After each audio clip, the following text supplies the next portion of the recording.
Hello, I'm Robin and welcome to Molten Modular. Today I'm looking at the BlaknBlu Oscar Tria.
The Oscar Tria.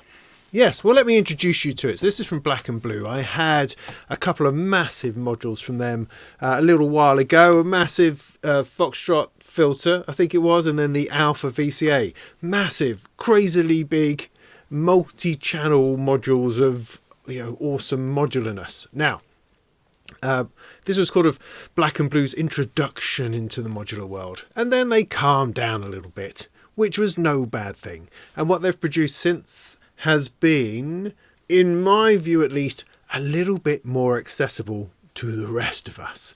That includes the Foxtrot Duo, which is a 2-channel or stereo filter, and now the Oscar Tria.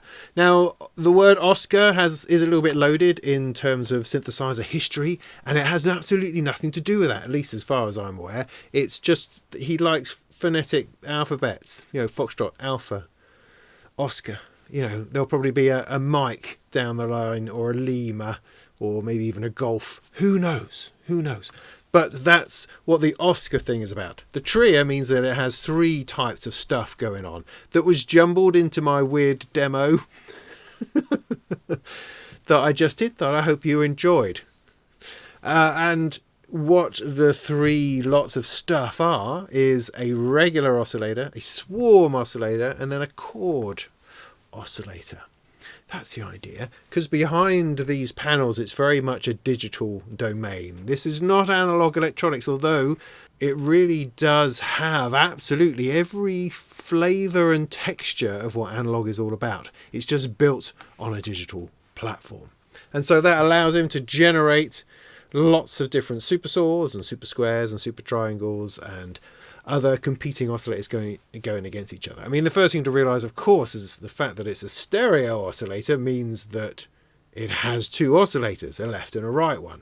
That's something, bizarrely, I just could not quite get into my head to start with. I'm just assuming the output is stereo, like anything could be. But of course you need 2 oscillators to do that. But that makes things very interesting, because you can automatically set those 2 oscillators in sort of a beating detuned relationship, and that gives you a very gooey sound.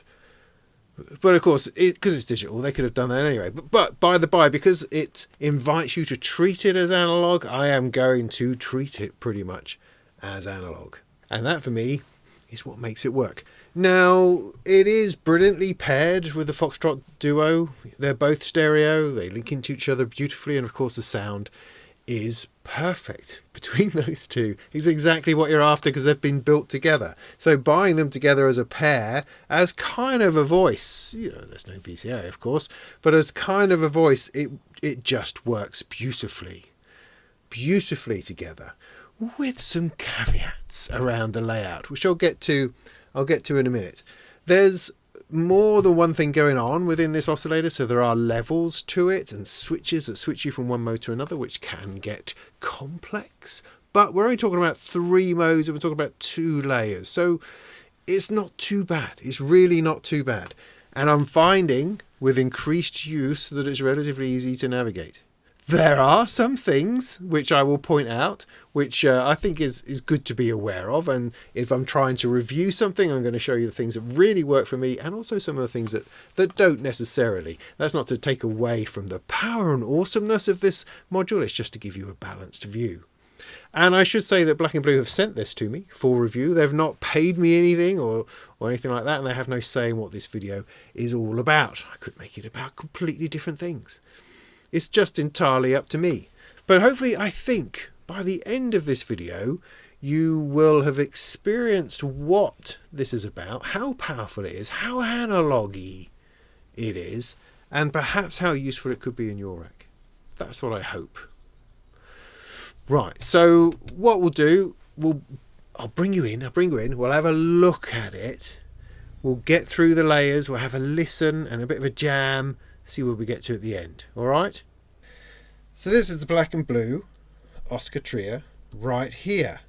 Now I'm going to immediately jump into the thing that's going to become apparent as I'm demonstrating this module, and that's that the layout has its challenges, shall we say, by which I mean I mean, BlaknBlu have decided that this is the way their front panel is. It's the same front panel for the filter. There's the Foxtrot Duo here, as it is for the Oscar Tria. And it has this arrangement of 3 knobs here, you know, 3 knobs, the things at the bottom, the CV inputs and outputs, and bits and pieces. They are the same across the modules that they do.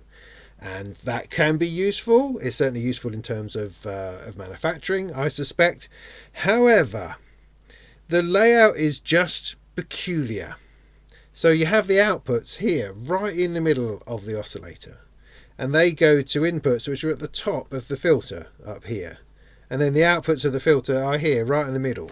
And so what you find immediately is that your patch cables just get in the way. You know, I'm having to take my outputs kind of way over to the left in order to get it to the input sensibly. I mean, maybe I should swap the modules around and perhaps that would give me more access. I don't know, but then I've got a switch in here which is going to be obscured, and it's just a strange workflow.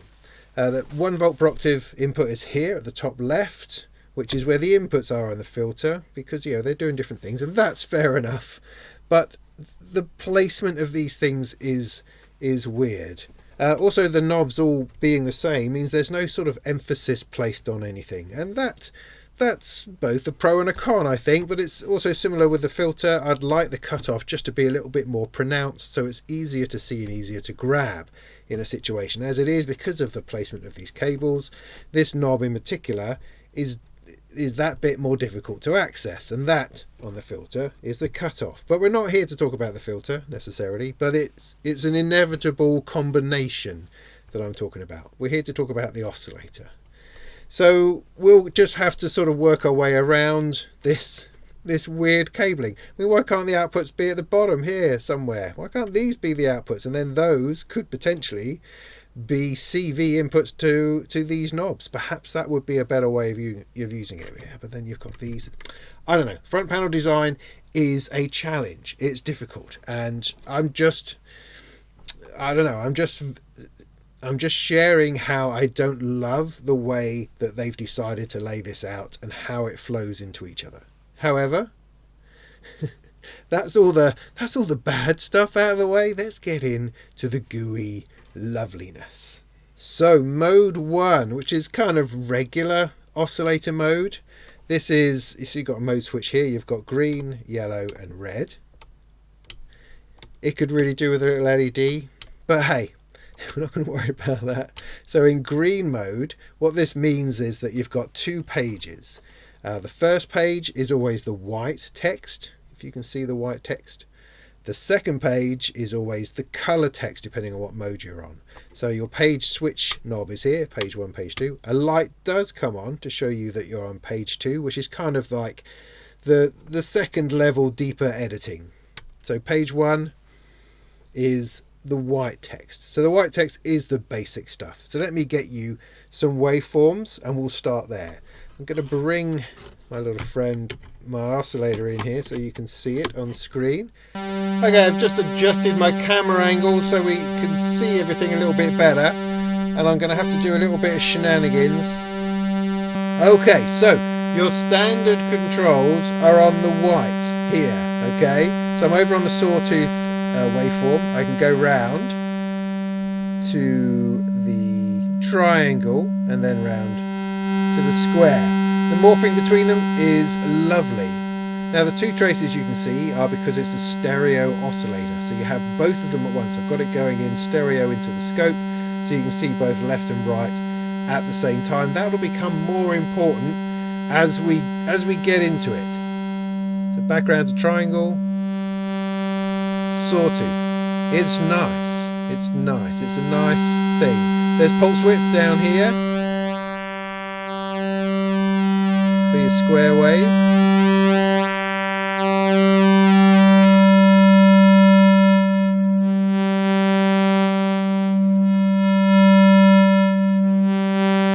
This is pitch here.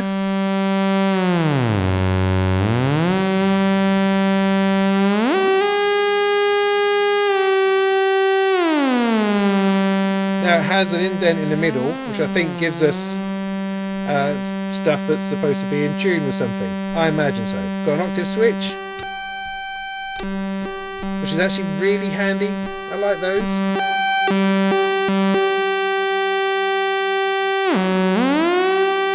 And that's it for page 1. So good, simple, solid stuff. Now page 2 offers us some other bits and pieces. So as we're in green mode, we'll go by the green text. So this knob now becomes a sub, 1 octave below. This one here also becomes a sub, 2 octaves below.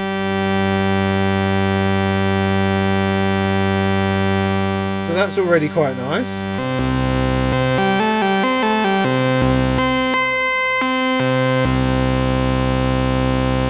Then our middle knob here becomes detuning. So this is when you can use those 2 oscillators to fight with each other.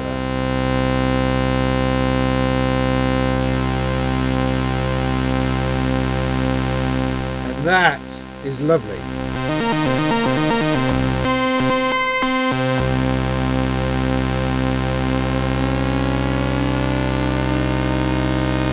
You can of course tune up and down as far, well, you know, within an octave.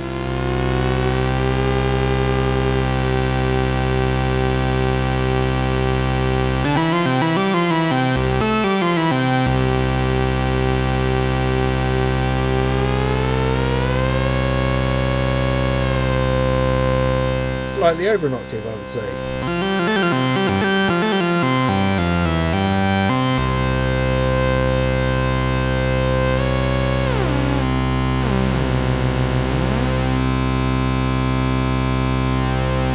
But it's that hint of detuning which is just so really lovely.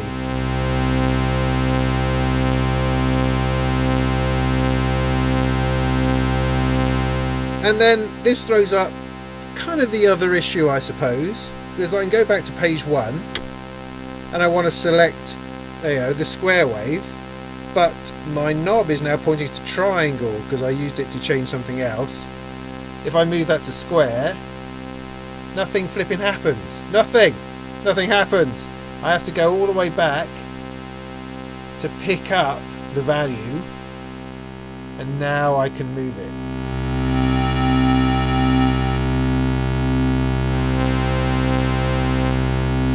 So because of those 2 layers, you're getting to a situation, as you do commonly on digital modules or layered modules, is that the knobs no longer represent what they're supposed to be representing, which can cause a little bit of confusion.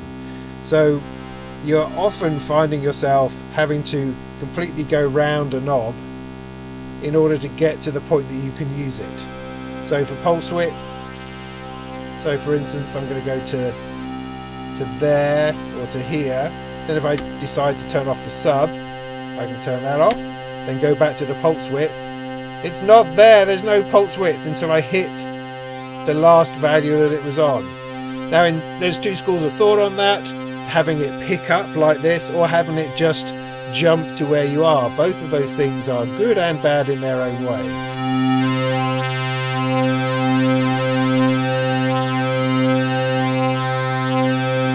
But what I do find is that I'm doing a lot of knob twiddling in order to find that value and return something to where it's supposed to be. Okay, so I'm just going to put a sequence in and then just play around with this to give you a general idea of how this sounds in a little bit of context.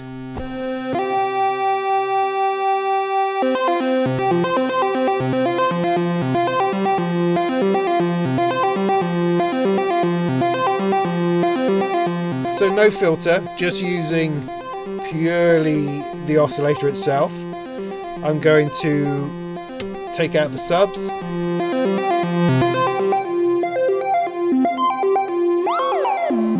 Take out the detuning.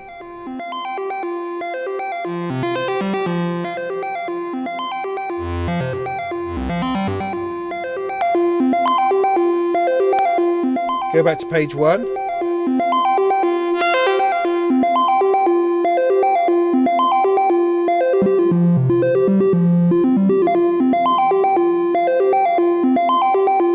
Another triangle wave. Give it some detuning. Bring in the sub.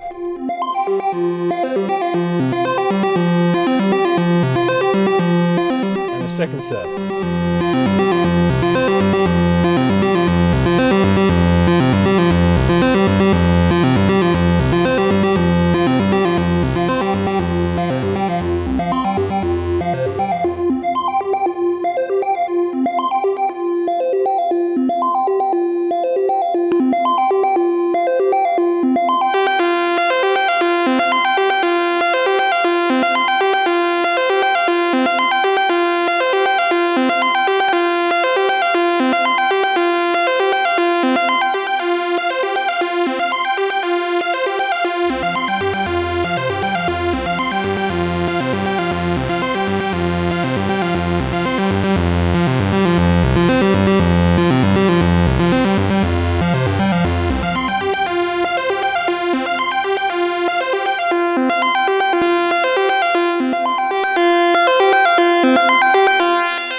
We can bring in an oscillator, a low frequency oscillator from the side, and plug that into aux1. Now these CV inputs here change depending on which mode you're in, but they do more or less the same thing.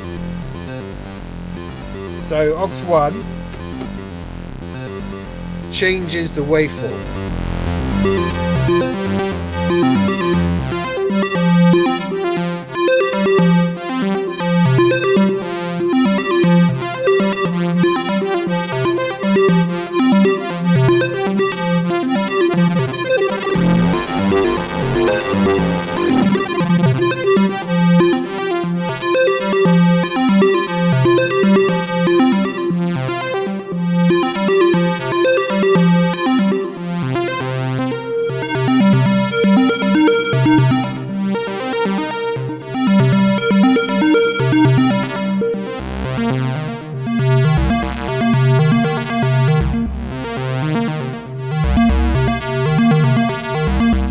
Bring in a little bit of filter.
That's really, really nice. And if that was all it did, that would be pretty cool, you know? That would be pretty cool. But no, there's two more modes. So next, let's look at the swarm mode.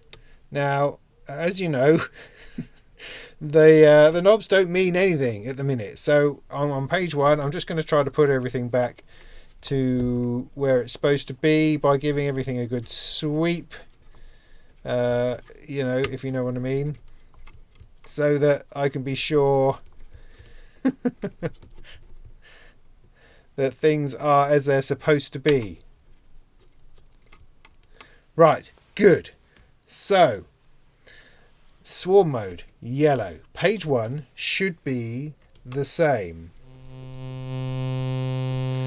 So you're still dealing with the white writing in page 1.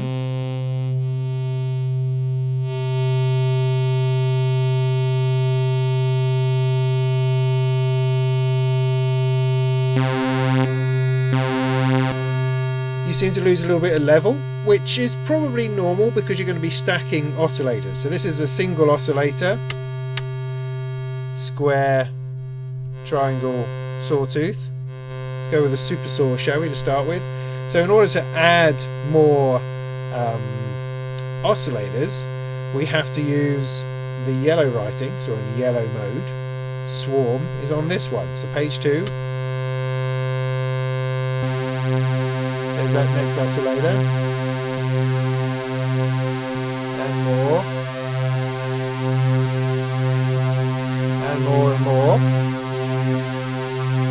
Until apparently there's 12 aside, or 24 in total. Over on this knob, you've now got panning, so I can pan all the way left or right, depending on which way I've got this wired, I can't remember. Now I have to say, I'm not sure why that's useful.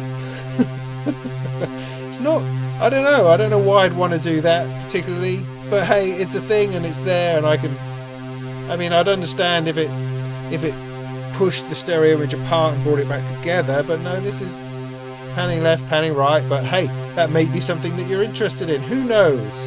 Then down here, you've got a sub again. Just a single this time.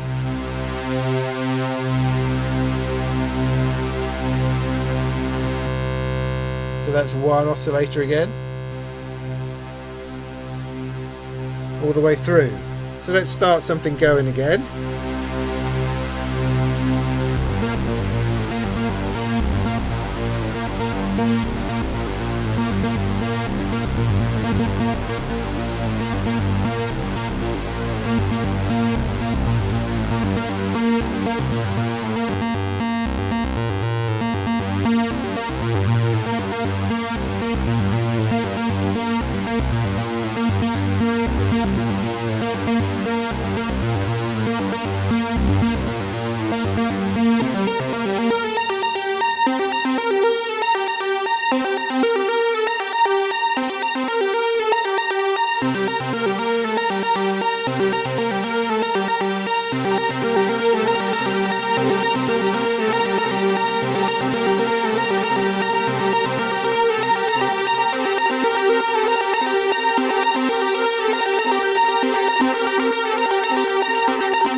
We can go back to another waveform.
So swarm mode, pretty nice, pretty nice. It's good. I mean, personally, trying to tell the difference between sort of 4 oscillators and 24 oscillators, yeah, I struggle a bit with that, but I get the idea, and it certainly gives you a really interesting lead sound to play with. If I was to go back to our friend the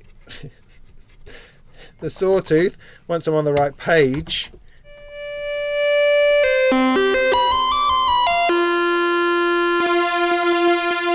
You bring those in, it's pretty epic. With a sub, a little bit of sub down there.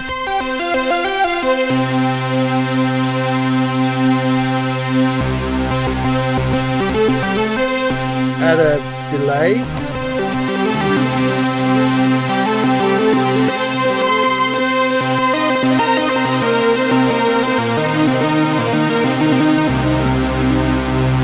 Then that's a fantastic sound any day of the week.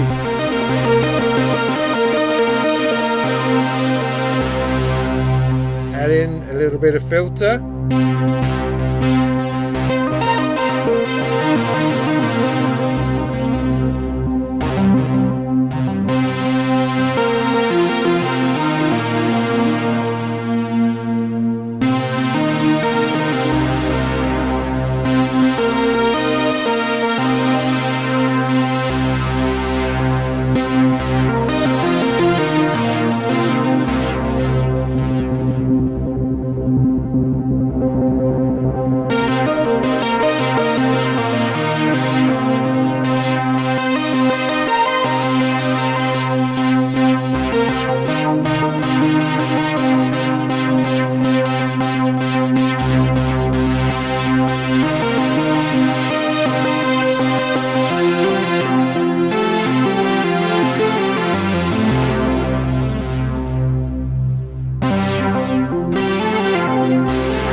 Right, the third and final mode, red mode, orange mode possibly, and this is chord mode, which is something different. It doesn't sit quite so familiarly within your Eurorack. This is something that you perhaps might find on something from Modular, like the Monumatic or Polycinematic, or something from the Disting where you're starting to get chords, or the chord module itself from Qubit. So if we get ourselves in shape, then we need to go to page 2 so that we can start with this knob adding notes.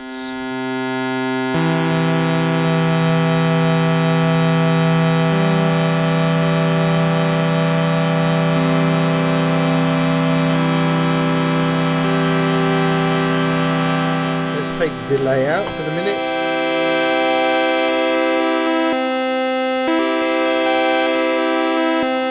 And within the chord knob here, we've got 20 odd chords. Oh, I'm only on one note. That's not going to help. Let's add a couple of notes.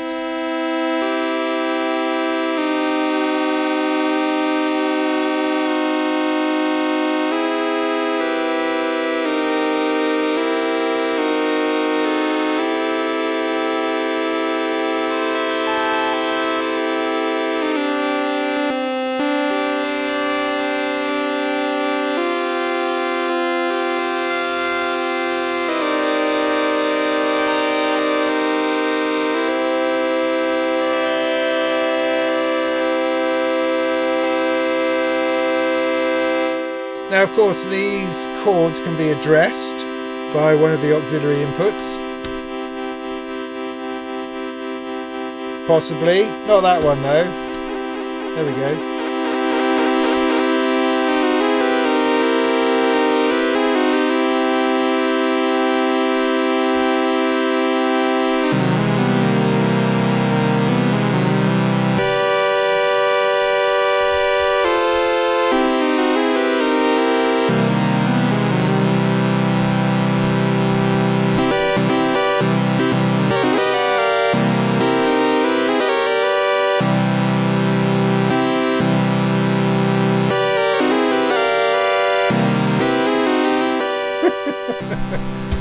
Let's give it a bit more of a random output.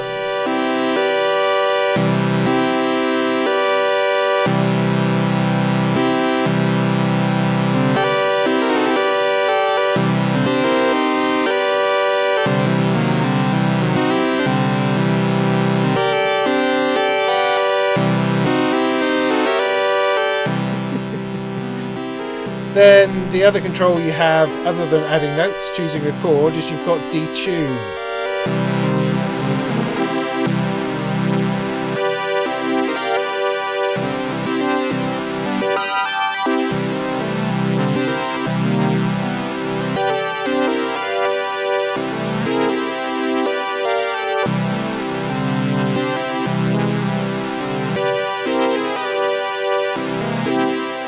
Now, of course, what you want is some way of controlling the chord selection. I mean, you're going to have to work out how to do that. I mean, you can use a sequencer of sorts, or a sequencer of any type.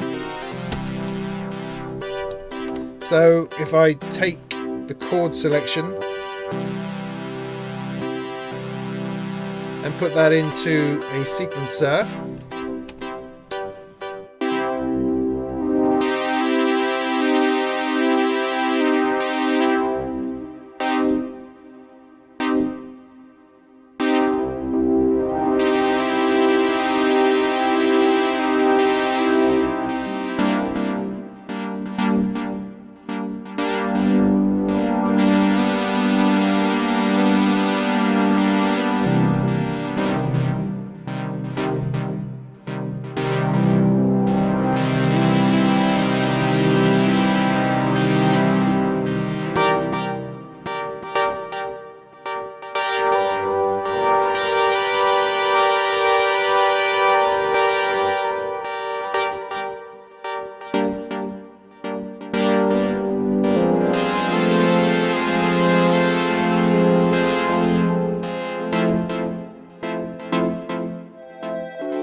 So yeah, chord mode, interesting, potentially interesting in grabbing those chords and those stabs or those evolving pads or something.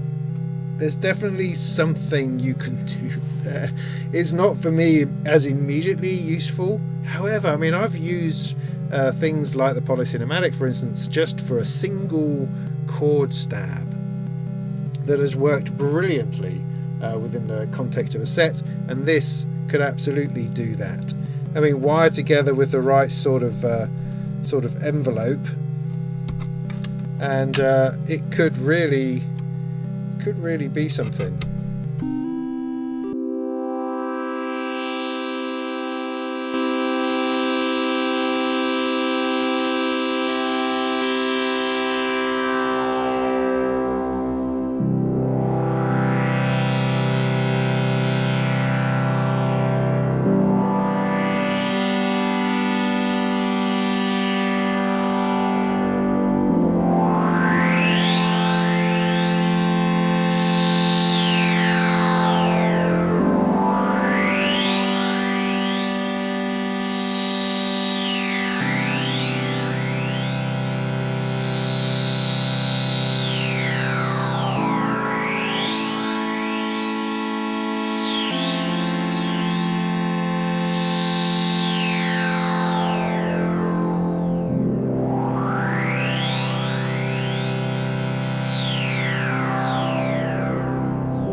Oh, I almost forgot. FM. Love a bit of FM. No, I don't really. I confess that I don't particularly. I'm not that much into it. However, this does have some interesting FM possibilities. You have this CV mode switch at the top, which switches between kind of, I'm not entirely sure, regular FM and then through 0 FM. Regardless, let's put the switch on if we're going to do FM. So what I've got on the other end of this cable is another oscillator, the Pony VCO up there. There you go, this fella here. I'm going to plug that in, see what sort of nonsense comes out of that.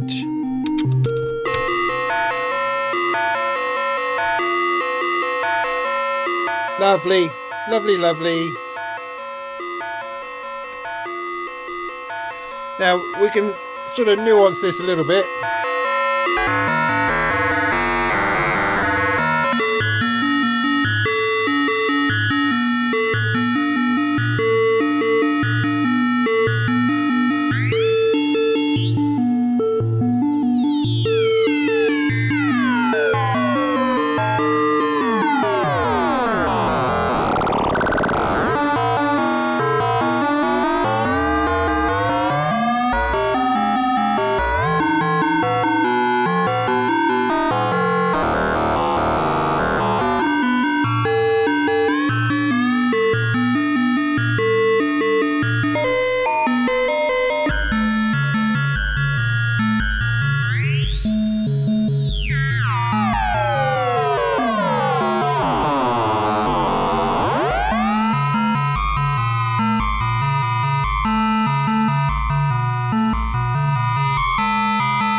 Of course, you could always use FM for nice things, like a little bit of vibrato.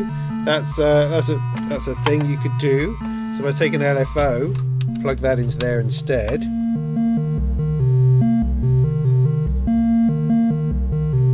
Make sure I've got this in the right place.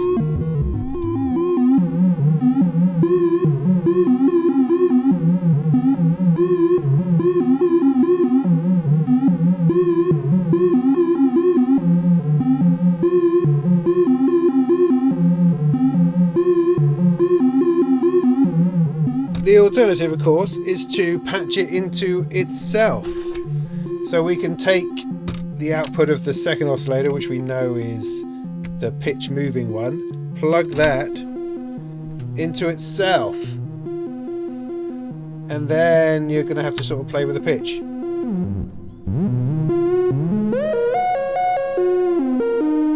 Oh yeah, that's not it. And so what I need to do is put it onto detune so I can push the two oscillators apart.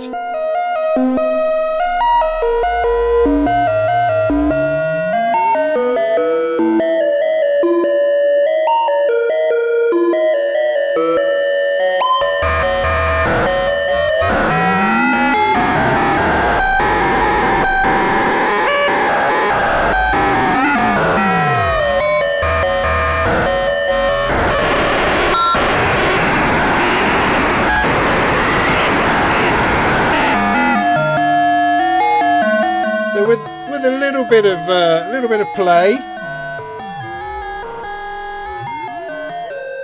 you can find some different textures in there. The wonder that is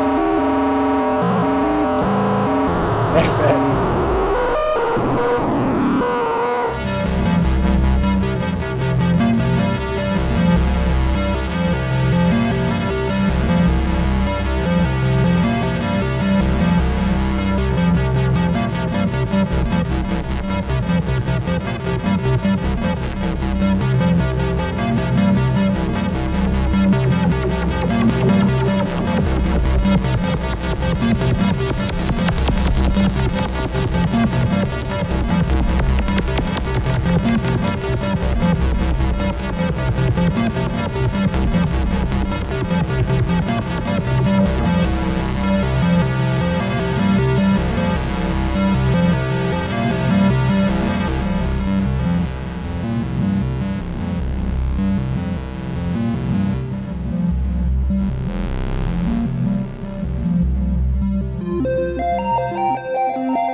It's pretty great. It's pretty great.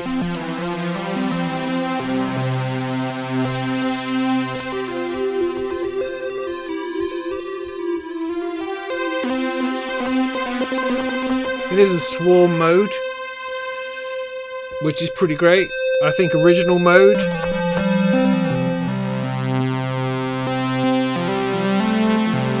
is enough. It's enough to make it a decent oscillator. Do you know what I mean?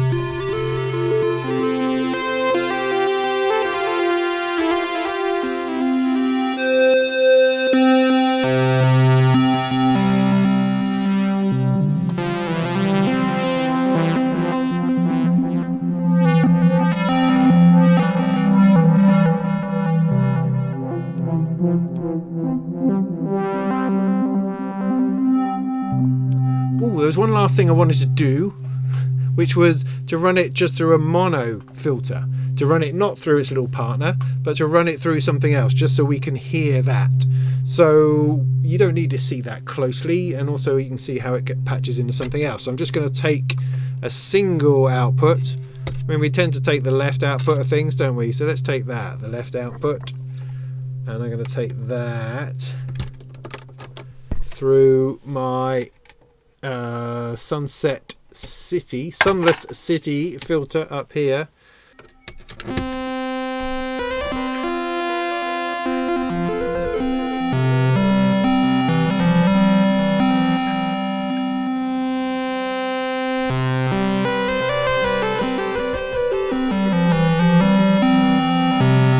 So I've still got the same wave shaping going on. I'm in green mode. Let's do the detuning. It's not really there, is it?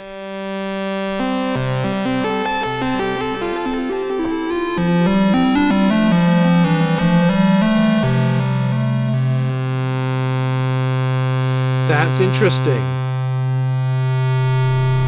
There's the sub. So the two subs are there. The detuning is not. Let's go into swarm mode.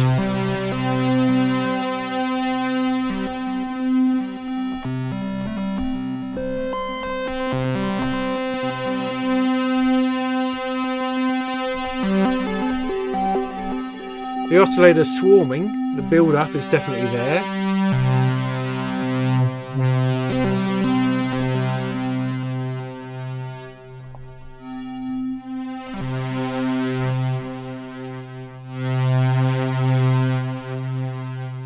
Not sure what the panning's doing. Probably nothing at all.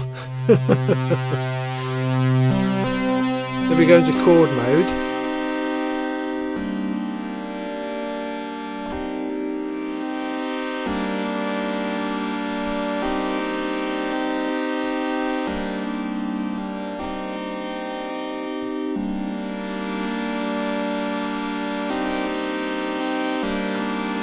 Again, the detuning doesn't work.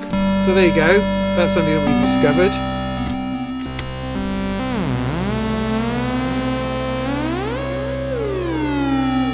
Okay, so what we're getting out of the left side is the steady oscillator. So I changed detuning, nothing there, because detuning requires two oscillators. When I put it into the right side, it's that one that's moving.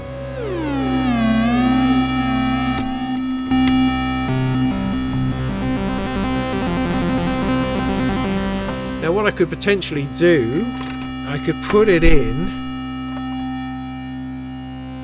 to, I mean, I just don't have any cables, it's ridiculous. I could put right and left into two different channels on the filter, and then it's back again. There's our detuning.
So that's the stereo output of the Oscar Tria going into 2 channels on a mono filter being summed together, still giving us the ability to do a little bit of detuning while not being anywhere near as nicely fabulous as, of course, running it through a stereo filter to a stereo output, which is ultimately what you want. So there you have it, the Oscar Tria. It's great.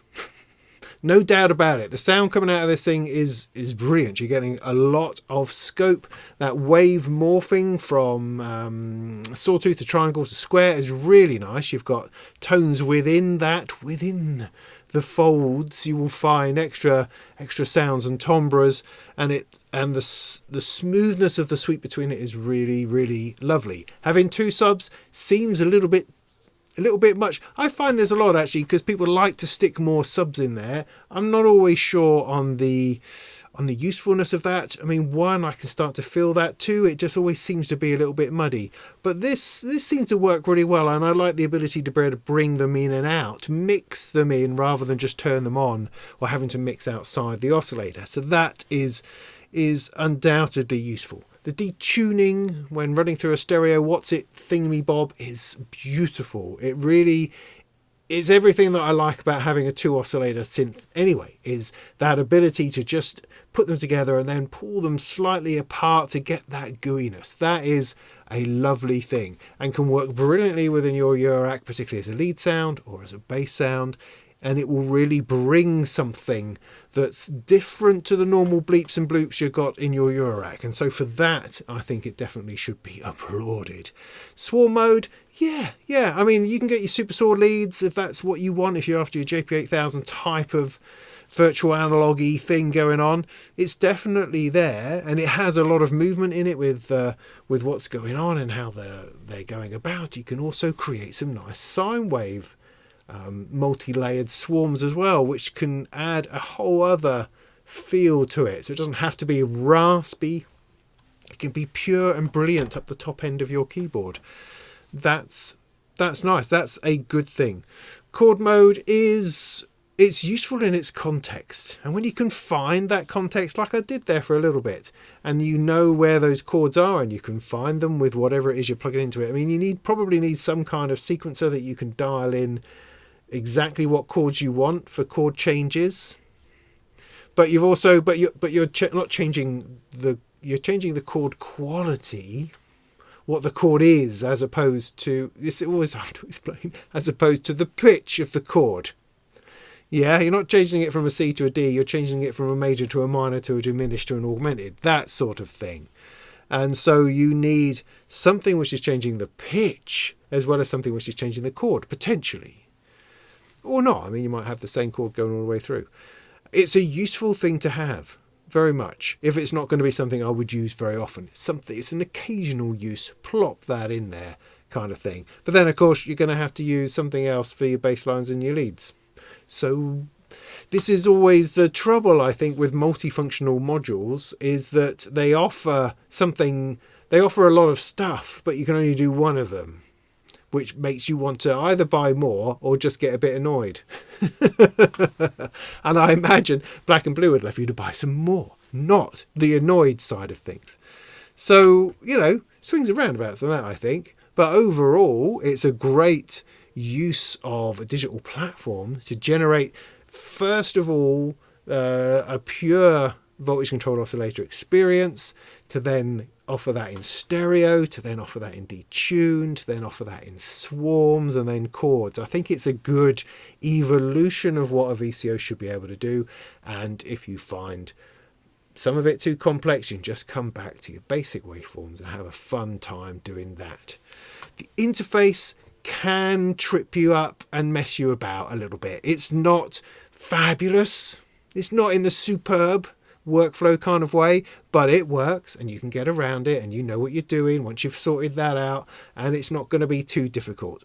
The worst thing I'm finding in using it is the pickup, because you're often just having to scan knobs about, and that's no good during performance. So if I've got something going on and I want to bring in a sub bass, and I've got to whack it all the way around to do that, actually that would work fine, because there's not going to be any sub bass until you pick it up. That's fine. There's other things that are more difficult. Like the detuning, and you're trying to pick up the knob back to where it was. You're probably going to push it out of the range that you want before you can bring it back in again.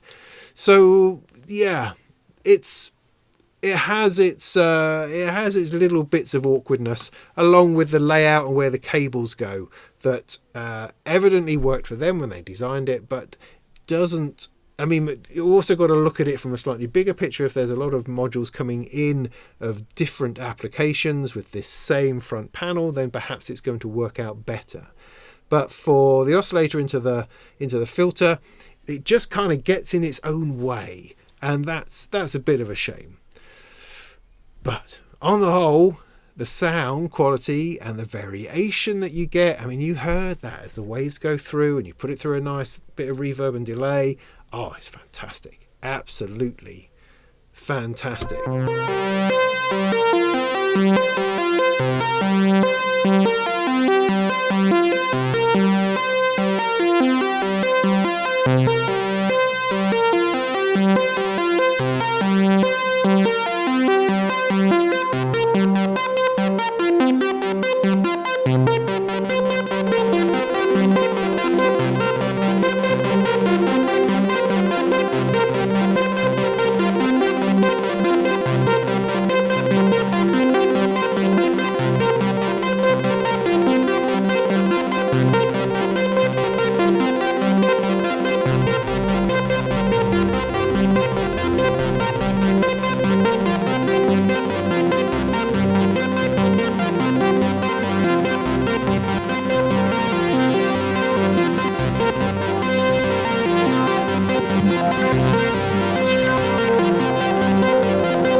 That sort of thing, it's lovely. I can do that all day. The Oscar Tria, hope that was helpful. In the meantime, go make some tunes.